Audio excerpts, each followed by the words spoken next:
नमस्कार. मी अरविंद आठले. गेले काही दिवस आपण एक विशिष्ट सिरियल घेतो आहे. आज त्या सिरियलचा शेवटचा भाग आहे आणि आपला निरोप घेण्यासाठी मी आज उभा आहे. अध्यात्मात अनेक वर्ष, 50 वर्षापेक्षा जास्ती वर्ष मी घालवली. अगदी नास्तिकापासून आस्तिकतेचा सगळा प्रवास माझ्या हातून घडलेला आहे. अनेक प्रकारचे गुरु मी पाहिलेले आहेत, त्यांच्या सहवासात राहिलो आहे. त्यात चांगले वाईट सर्व प्रकारचे आले. कसं वागावं, कसं वागू नये, सगळं शिकवणारे आले. आपल्या वर्तनाने असं त्यांनी दाखवून दिलं कसं वागावं, आपल्याच वर्तनाने त्यांनी दाखवून दिलं की कसं वागू नये. या सगळ्या प्रकारच्या छळणीतून मी गेलेलो आहे आणि काही थोडासा तुम्हाला सांगण्याचा मला आज मिळतोय अवसर. मुख्यतः हे सगळं साधकांसाठी चाललेलं आहे. अध्यात्मात ज्यांना अतिशय रुची आहे त्यांच्यासाठी हे मी चॅनल चालवलं. गुरु म्हणजे काय हे समजावं, सत्याप्रती जावं, कसं जावं हे समजावं. सत्य म्हणजे काय, आत्माराम म्हणजे काय, तो आत्माराम कसा शोधावा, गुरु कसा शोधावा, इथपासून सगळ्या प्रकारचे व्हिडिओ मी आपल्यासमोर प्रस्तुत केले आहेत. माझ्या स्वतःच्या अनुभवाला आलेले आहे. मी कोणी फार मोठा माणूस नाही आहे. मी आधी पहिल्यापासून सांगतो आहे, मी एक सामान्य साधक आहे आणि या सामान्यानी असामान्यत्वाकडे कसा काय प्रवास केला, हा सगळा प्रवास माझ्या अनेक प्रकारच्या व्हिडिओमध्ये मी आपल्यासमोर ठेवलेला आहे. जगात सर्व प्रकारचे बाजार आहेत, हे स्पष्ट आहे. अनेक प्रकारचा प्रचार करणारी माणसं आहेत आणि या सगळ्या प्रचारामध्ये खरा जो उपासक असतो त्याला इच्छा असते स्व काय समजावून घ्यावं, आत्मा काय आहे समजावून घ्यावं, मी कोण हे समजावून घ्यावं. आणि या बाजारात बसल्यानंतर प्रत्येकाची पिपाणी वाजते आहे, तुतारी वाजते आहे आणि त्याला प्रत्येकजण आकर्षित करतो. या सगळ्यातून सुटून खऱ्या सन्मार्गाकडे वळणं हे आपलं काम आहे. अनेक संतांनी ते अव्याहतपणे केलेलं असूनही अनेक बाजारगुणगी त्यात घुसलेले असतात आणि त्यांच्यापासून सावध कसं राहावं हे समजणं कठीण असतं. प्रत्येक चकाकणारं सोनं नसतं हे आपल्याला समजत नाही. चकाकलं की आपण सोनं म्हणून वळतो आणि आत निघतो लोखंड. या सगळ्यापासून सावध असावं साधकाने. याच्यासाठी मी अखंड प्रयत्न केले आहेत. माझ्या परीने, माझी ताकद केवढी आहे मला माहिती आहे आणि माझ्या प्रतीने मी जे काय प्रयत्न केले. आता मी 80 वर्षाचा झालो. कुठेतरी थकवा आहे, कुठेतरी असं वाटतं की पैलतीर आपल्याला दिसत आहेत, कुठेतरी वाटतं की आता आपण या सगळ्याचा मोह आपल्यालाही होतो आहे, तोही आपण टाळावा. चॅनलची सुरुवात मी कुकिंगच्या वेगवेगळ्या ह्याच्यापासून केली आणि त्यानंतर माझं जे अभ्यास मी जे काही आत्तापर्यंत इतके 50 वर्षाचं आहे, काय कमी वय हे नाही आहे, 50 वर्षापेक्षा जास्ती मी हे करतो आहे आणि यातून मी जे काय शिकलो ते आपणासमोर ठेवण्याचा मी प्रयत्न केलेला आहे. हा प्रयत्न तुम्ही गोड मानून घेतलात. माझ्या मागे खंबीरपणे अनेक मंडळी उभी राहिली. फसवे गुरु पण मी बघितले आहेत, चांगले गुरु पण मी बघितले आहेत. ह्या प्रत्येकातलं शक्यतो चांगलं टिपण्याचा मी प्रयत्न केलेला आहे आणि ते आपल्यासमोर मी माझ्या व्हिडिओजमधून वेगवेगळ्या प्रकारे प्रस्तुत करण्याचा प्रयत्न केलेला आहे. या सगळ्यातून जे घ्यायचं ते आपण घ्या. आपण सुज्ञ आहात. काल मी थोडंसं 5 लाईनीचं मी आता बंद करणार आहे, याच टाईपचं केलं होतं. जवळपास 2 लाख लोकांनी ते बघितलं. मला आनंद आहे की कुठेतरी याची नोंद घेतली जाते आहे. कुठेतरी लोकांना 1%, 5% जरी परिणाम मायाच्यानी झाला माझ्या प्रयत्नाने तरी मला पुरेसा आहे. मी समाधानी आहे. मी तेच सांगितलं तुम्हाला की मी तृप्त आहे, समाधानी आहे. आयुष्यात काहीही मिळवायचं मला शिल्लक नाही. माझ्या कुटुंबाची सर्व जबाबदारी, सर्व कर्तव्य मी पार पाडलेली आहेत. आणि अशा वेळी आता शांत राहू इच्छितो. जगातली बाजारात तुम्ही कुठे फसू नका. अध्यात्म अतिशय सोपं आहे, हे अवघड करून ठेवलं आहे अनेक लोकांनी. त्याला नीतिनियमाच्या यमनियमाच्या बंधनात प्रचंड प्रमाणात बांधलेलं आहे. हे पाहिजे, आवश्यक आहे, तेही मी प्रत्येक वेळी सांगितलं आहे. हे सगळं आवश्यक आहे, पण किती आवश्यक आहे? स्वतःचे हाल करून घेण्या इतकं ते आवश्यक नाही आहे. आपली शुद्धता आपली बाहेर यावी यासाठी ते आहे. झळकावं आपण आपल्यावरची जी राख पडलेली आहे, या जीवात्म्यावर जी अनेक प्रकारची पुटं पडलेली आहेत, ही पुटं जावी एवढाच त्याचं उद्दिष्ट आहे. हे उद्दिष्ट आपण सफल करा. कुठेही जायची गरज नाही, गुरु शोधायची गरज नाही, तो येईल. तुम्ही सिन्सिअर असा, खरे असा. कुठेतरी तुमचं त्यात स्वार्थ असू नये. षड्रिपू सोडणं अवघड आहे. आपल्याला कामाची इतकी सवय झालेली असते, काम विकार. मागे एक माझा अनुभव सांगितला होता की शरीर सगळं सृष्टीत विसर्जित झालं आणि ते जेव्हा परत आलं, पुन्हा शरीर फॉर्मेशन झालं, त्यावेळी पहिला जागृत होणारा विकार हा कामविकार होता. हा माझा अनुभव तुम्हाला सांगितला. कामविकार याचा अर्थ केवळ सेक्शुअलिटी नाही, आत इच्छा उत्पन्न होणे हा कामविकार आहे. मग ती पैशाची असो, स्त्रीची असो, संपत्तीची असो, वेगवेगळ्या प्रकारचे संग्रह करण्याची असो, हा सगळा कामविकार आहे.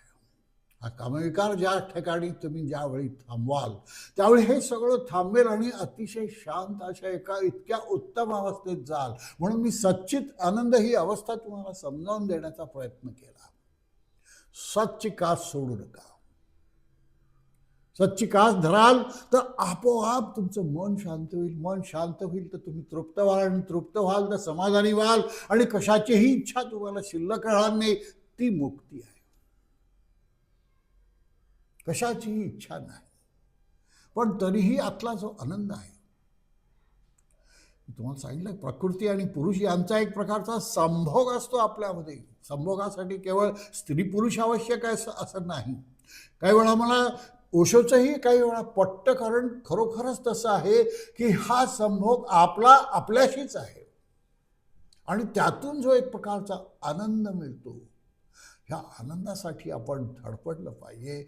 मुक्तीसाठी आपण धडपडलं पाहिजे. समाधानासाठी आपण धडपडलं पाहिजे. आणि हे धडपडाल आज ना उद्या ते तुम्हाला मिळेल.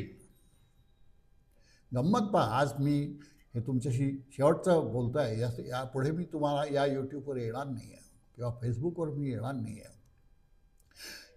आज चॅनल, खरं म्हणजे माझं जे काही यूट्यूब चॅनलची काही उद्दिष्ट होती, ती माझ्या दृष्टीने आता पुरेशी आहे.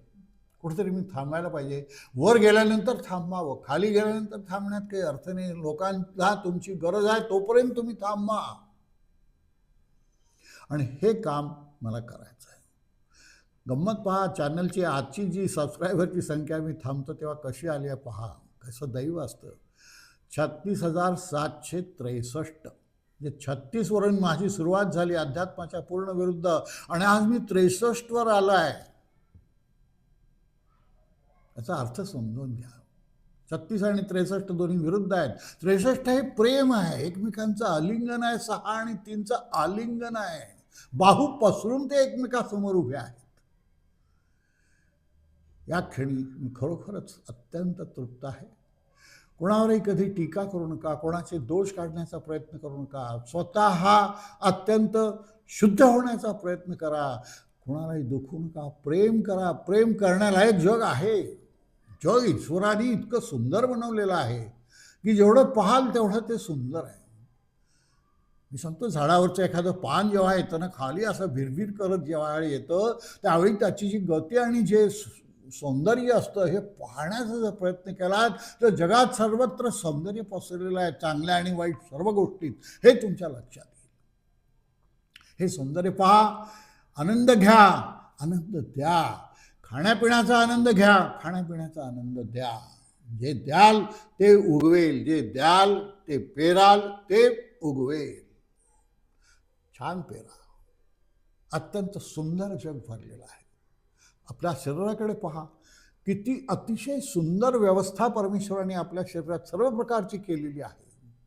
त्या चैतन्य फक्त घातल्याबरोबर ते काम करायला लागलं. तुमचं चैतन्य जागं करा.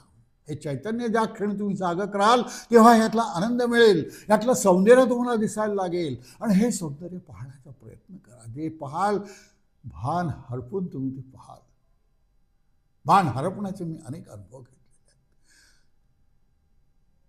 जो काही परमेश्वरांनी तुम्हाला संसार दिलेला आहे नेटाने करा. जगात आज जे अनेक पसरलेले लोक आहेत तिकडे पहा, त्यांच्यातला चांगला भाव पहा. वाईट जगात काहीच नाही. वाईट असतं तर परमेश्वरांनी उत्पन्न नसतं केलं. जे वाईट परमेश्वरांनी उत्पन्न केलेलं आहे ते चांगल्यासाठी केलेलं आहे. याचा योग्य जर विचार केलात तर तुम्हाला हे समजेल की यातलं काहीच वाईट नाही.